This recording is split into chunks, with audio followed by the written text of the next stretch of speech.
Hello guys, and welcome back to my channel. My name is Kathleen and I'm a dyslexic here to help other dyslexics and their parents. Today I am going to be sharing 10 tips on how to support your dyslexic child.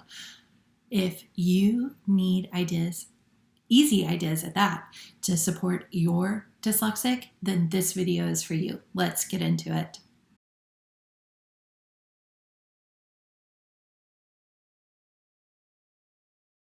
Supporting a dyslexic can be overwhelming, and most of the time parents don't know where to start. They don't really know a lot about dyslexia and they don't understand how the brain works.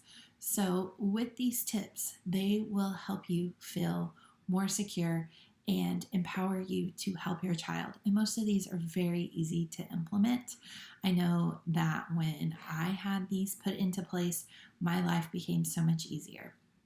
So let's get into it. The first tip is accommodations. This one's really easy. So if they have a 504 plan, make sure the accommodations are working for them. If they have a IEP, make sure the accommodations are working for them. In fact, I have created an accommodations video that I am going to link right here for you, and you are able to watch that and learn what my favorite accommodations are to help a dyslexic. And in fact, most of those accommodations were what I used. So that's tip number one. Tip number two is read to them. Dyslexics try very hard to read, but with the fact that we are abstract thinkers, it gets hard for us to do this over time. And when there are certain words like sight words that we cannot associate a picture or something to it and tie it to it, we become very confused, and this confusion builds up and we don't understand what we're reading and draw a blank. So we can't answer comprehension questions or do anything. So if you want to get your child back outside and having fun while reading, while doing homework and getting to spend more time outside, then read to them instead of forcing them to read it, because they're going to have to read it multiple times before they understand it. Tip number three is use assistive technology.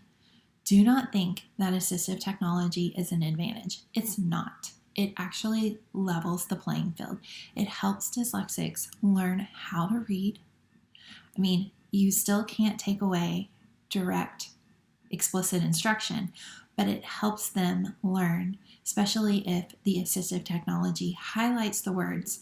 They can follow along, and so they're seeing it, they're hearing it, and they can pick up on things. I remember when I started using assistive technology and the words were highlighted, I was like, oh, that's that word? It became so much easier for me. So don't think that assistive technology is this huge advantage or a crutch. It's really not. It is something that dyslexics need. It's becoming easier and more readily available to everybody. And so don't deny your child this opportunity to make it easier and give them their time back. Reading, writing, and spelling are hard. And unfortunately, that is what school's about, learning how to do those things. But remember, they've spent all day at school. Their brain has worked 5 times harder than all of their peers. So they're exhausted by the time they get home.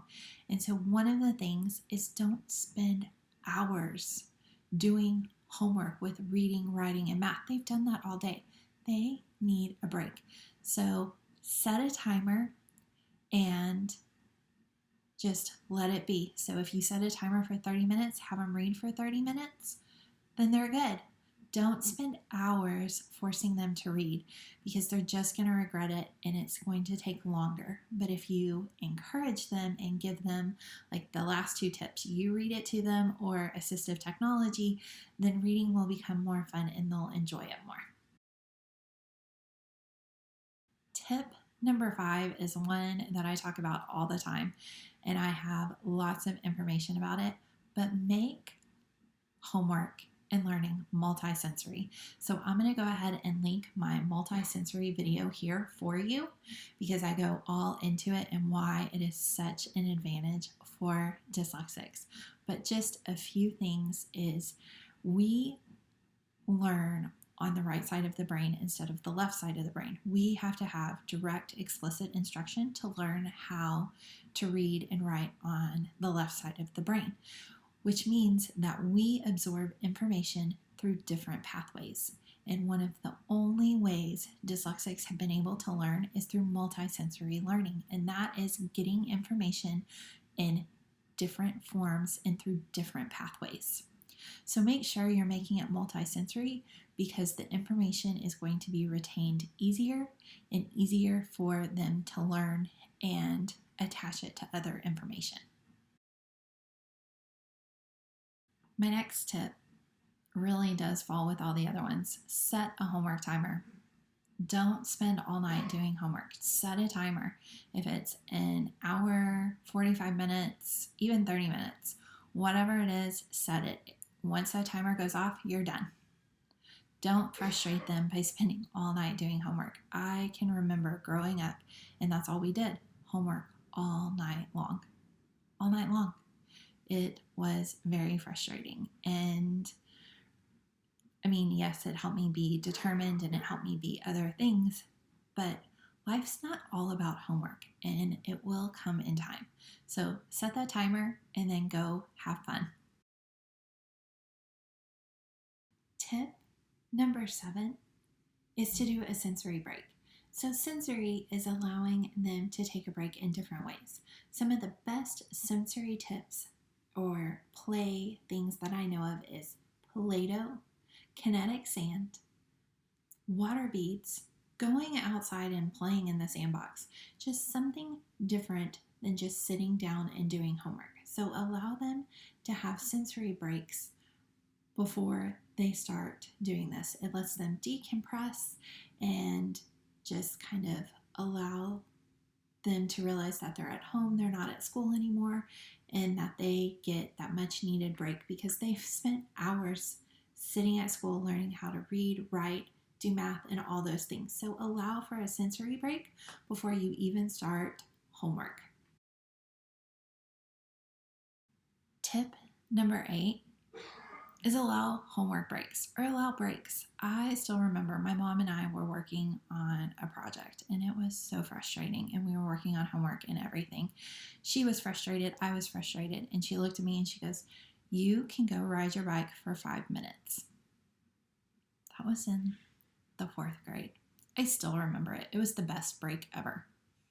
And so remember that your child's going to remember that when they're so frustrated, you're so frustrated, nothing's working, the best thing is to walk away. Give them a break, give you a break. Take a break. Tip number 9 is help them see the advantages of being a dyslexic. There are so many advantages out there, and every week on social media on Friday on my Instagram account, I drop or release a new advantage to being dyslexic. So there are multiple over there on my Instagram account, or you can watch this video right here for I talk about 3 advantages of being a dyslexic.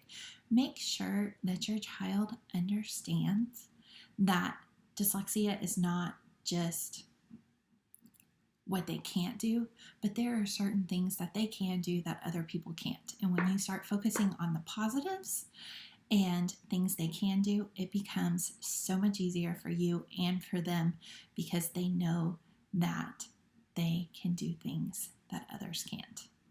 So focus on that. Tip number 10 is be there for them. Let them cry because there are just going to be some days that they need to get it out of their system. Let them cry. Be that shoulder they need to cry on or to yell. Just be there to support them. It really is one of the best things that my parents did is there were just some days I needed to cry. And once I cried, I felt so much better. So be that support for your child. I have a bonus tip for you. My bonus tip is help with self-advocacy. Teach your child self-advocacy. Teach them how to ask for accommodations that they have, that so they don't go without them. Teach them how to do that. Teach them how to empower themselves so they know that they are special and that they deserve every single one of these things. So help them learn this information. In the next few weeks, I have more information about IEPs, evaluations, and more about dyslexia and even executive functionings coming out. So I can't wait to share that information with you.